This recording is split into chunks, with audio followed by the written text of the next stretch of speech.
Hi, everybody. My name is Zach Pava, and I'm a senior admissions counselor with Insight Education. I've been with Insight for nearly 8 years now, and today I want to talk to you all about course selection and some of the traps that students fall into that we want you to avoid when you're thinking about which courses will make the most sense for you going forward. So, when you're selecting courses, there are a few different things to think about that are very important. One is your interests as a student academically. If you are someone who wants to go into medicine, for example, then you should be thinking about taking biology courses, taking chemistry courses, and planning ahead so that you have an opportunity perhaps to take AP biology or AP chemistry at a later point.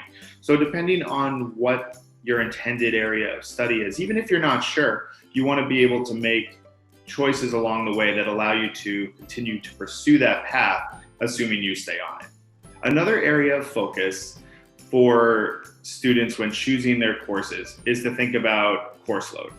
And this is really important, and it's one of the common errors we see with students sometimes who haven't necessarily thought things out well in advance. When you're an eighth grader entering ninth grade for the first time, there will be certain classes that are required more or less from your high school. You'll typically have a starting science class. If you are in a language, you will either be doing the first or second level of Spanish or French, for example. Students will often find themselves in geometry or algebra 1 or algebra 2 for math, and so forth.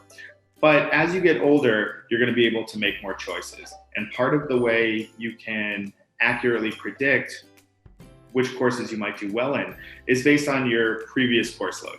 So if you have, as I was saying, for a freshman, an intro to English class, just literature writing. Many students don't have history as a freshman, but you're going to have 4, 5, 6 classes that often includes PE and an elective.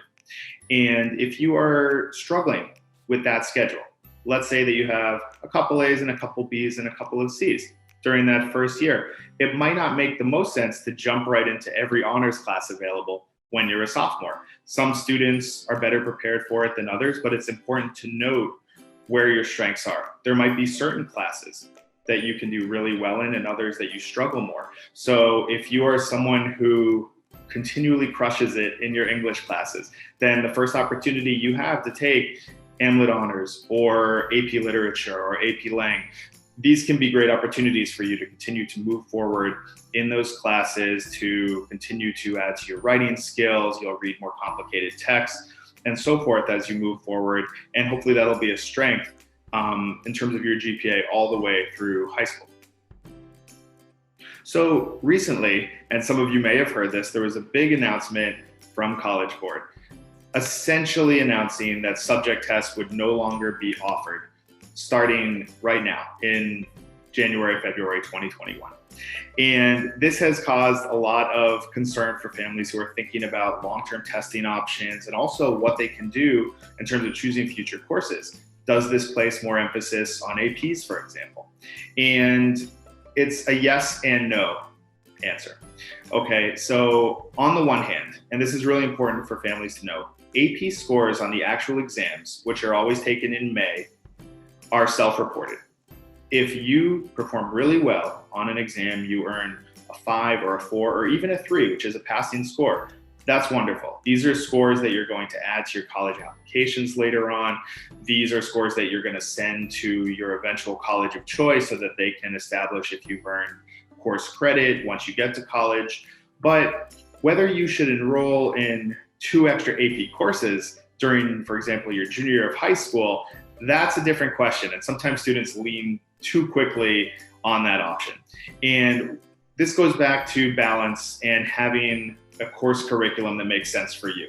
I've had many students who have tried an extra AP class and quickly realized within the first few weeks of school, maybe this is too much, because they notice they're putting so much attention into that one AP class that their other classes are actually suffering as a result.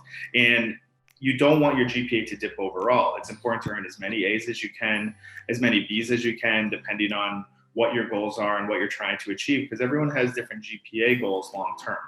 And this will also connect to what colleges might be realistic options given your academic success throughout high school. But Overall, it's a great thing to challenge yourself. You want to take rigorous course material in the subjects that are appealing to you.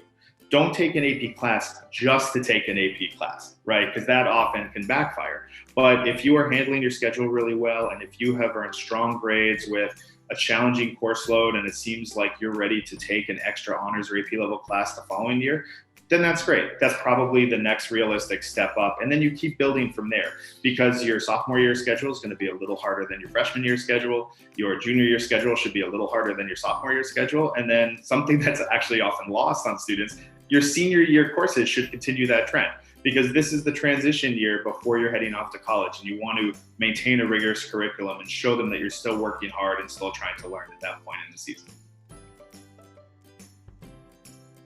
Yes, absolutely. Many students do that actually. And the first step, to be very clear about this, would be to discuss it with your insight counselor, but also with your guidance counselor, because different schools will have criteria and things they will allow students to do depending on whether they might show up on the high school transcript. Okay, whether a transcript from an institution is going to get sent to colleges separately, which is also important. But the typical rule is that if a course is completed by the end of August, your junior year, heading into senior year, that it can often count towards your GPA and really help in that regard. And it's something that you will report on your college applications. Even if it doesn't help your numerical GPA, it's still time well spent in many cases, because you'll be taking a course that interests you away from school. You're able to, explore options through many different avenues. Just online now, there's options through Coursera and through National University, Virtual High School, and UC Scout. And BYU offers independent study courses. That's Brigham Young University. And there are a lot of opportunities to take different kinds of courses that may interest you, or to supplement your learning in the classroom, which is really important. A lot of students will also take advanced classes at local community colleges, whether it's trying to get ahead in math. I have many students, for example, who may have already finished all of the most challenging AP level math courses offered at their high school heading into senior year, and then they're trying to figure out, what do I do with my time? So I've had students who will take linear algebra or multivariable calculus at a reputable community college in the area, and then you'll have that transcript as well as your high school transcript that will get sent off to colleges to demonstrate your continued learning and that you've achieved all you can at the highest levels available. Yeah, absolutely. There's a few things to think about.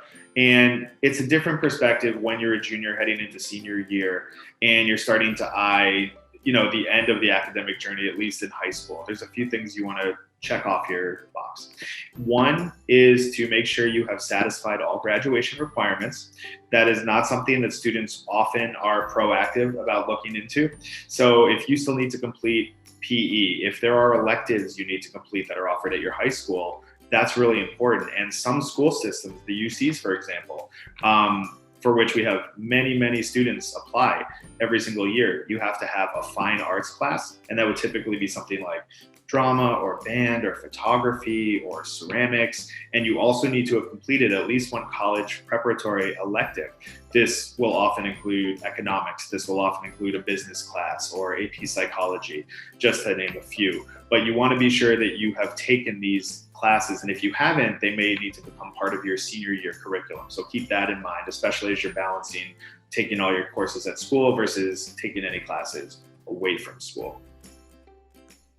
One final thing to remember as you're making course selections, as I said before, discuss it with us, discuss it with your guidance counselor. Make sure that you are actually listening to the people who go through this year after year with hundreds of students, because we've seen it all, and we can help to guide you in terms of choosing courses that are going to be appropriate for you. And I think often what happens with students is they are easily influenced by their peers. And it makes sense. You probably spend more time talking to your friends than anybody else. But just because your friend who has achieved all A's since birth is taking AP Calculus BC and AP Biology and AP US History in the same semester, that doesn't mean that's going to be the right plan for you. So be sure to think about what will allow you to flourish academically. And if you're doing well in the classroom, that's going to alleviate pressure, and you're going to have more time for the fun things that you want to do outside the classroom as well.